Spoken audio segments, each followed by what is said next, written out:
Assalamualaikum warahmatullahi wabarakatuh. Perkenalkan, nama saya Nova Rizatullah dari program studi hukum tata negara kelas 1C. Di sini saya akan memaparkan beberapa materi dari artikel saya yang berjudul Kajian Terhadap Tata Penegakan Sumber serta Asas-asas Hukum yang ada di Indonesia oleh Nova Rizatullah. Dimulai dari pendahuluan, Indonesia merupakan negara yang berada dalam Asia yang merupakan negara demokrasi di mana segala sesuatunya memiliki tersendiri yang sudah dibentuk sang pemerintah, baik yang tertulis juga tidak tertulis. Dan bila terhadap aturan pada Indonesia yang dilanggar sudah ditetapkan sang pemerintah, maka akan dikenakan hukuman. Kemudian metode penulisan, pengumpulan data dan informasi data serta liputan yang mendukung penulisan dikumpulkan melakukan penelusuran pustaka, pencarian asal-asal yang relevan, dan pencarian data melalui internet. Kemudian pembahasan. Tentang hukum. 1. Pengertian tentang hukum di Indonesia. Setiap bangsa pada global memiliki hukumnya sendiri-sendiri yang sanggup tidak selaras menggunakan aturan yang lain. Seperti sudah disinggung pada di atas bahwa istilah tata merupakan kamus bahasa Indonesia, merupakan aturan susunan yang cara menyusun sistem.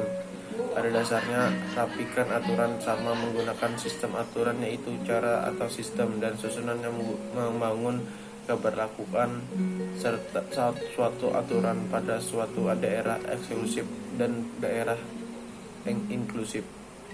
Kemudian yang kedua, tujuan tata hukum.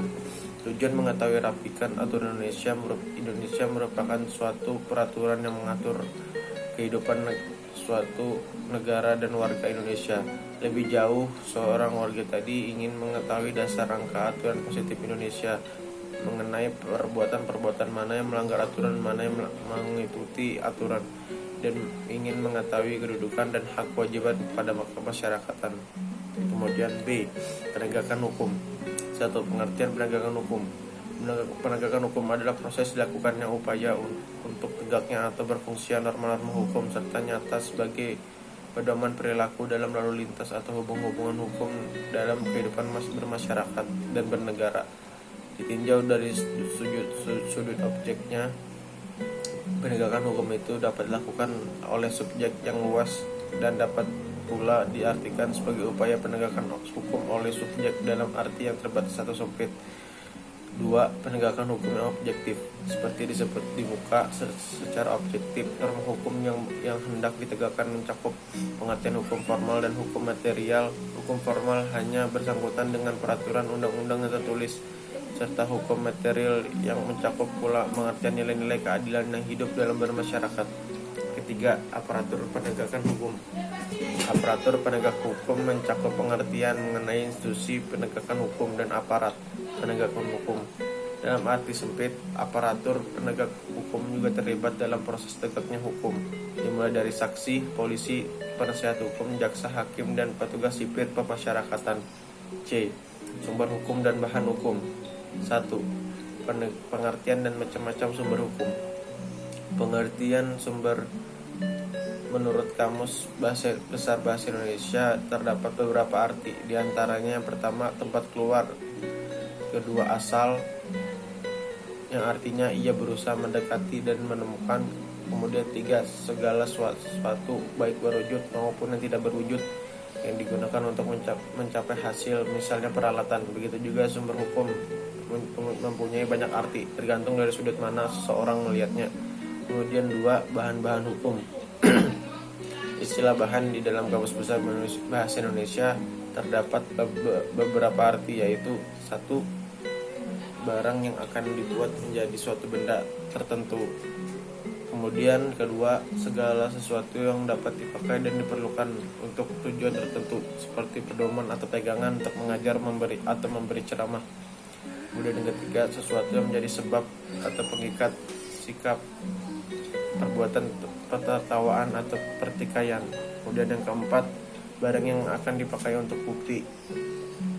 Selain istilah yang bahan, ada juga dikenal istilah unsur yang diartikan sebagai bagian terkecil dari suatu benda. D. Asas-asas hukum tata negara. Istilah dan pengertian tata hukum tata negara. Yang pertama, istilah hukum tata negara adalah terjemahan dari bahasa Belanda, yaitu Strafrecht. State berarti negara, sedangkan Recht arti hukum. Dalam Perpustakaan Indonesia diartikan berbagai menjadi hukum tata negara. Kemudian 2. Sistem pemerintahan. Perkataan sistem pemerintahan terdiri dari 2 kata, yaitu sistem dan pemerintahan. Sistem berarti suatu kesatuan atau kebulatan yang terdiri atas bagian-bagian, di mana bagian yang satu dengan bagian yang lain saling berkaitan satu sama lain. Tidak boleh terjadi konflik, tidak boleh jadi overlapping atau tumpang tindih.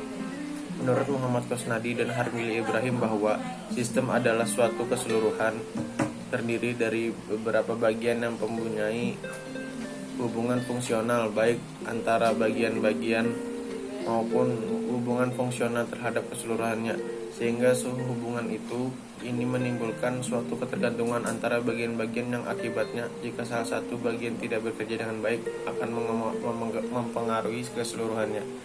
Kemudian kesimpulan, pada ilmu aturan terdapat beberapa tatanan yang perlu diketahui dan kita pahami bahwa terjadinya atau dibentuknya suatu aturan masih ada beberapa objek pada dalamnya. Misalnya pengertian rapikan aturan yang terdapat pada Indonesia yang perlu kita ketahui. Selain itu juga wajib kita mengetahui tujuan dan sifat bentuknya rapik tujuan aturan tersebut. Begitu juga sejarah atau histori terbentuknya aturan, terdapat beberapa fase bahkan melewati beberapa tahapan yang perlu kita perhatikan pada aturan pada Indonesia agar kita tahu tata hukum di Indonesia. Alangkah baiknya kita memiliki surat keterangan dan pemahaman mengenai aturan itu sendiri. Sekian dari saya. Salah hilaf mohon maaf. Wabillahi taufiq wal hidayah. Wassalamualaikum warahmatullahi wabarakatuh.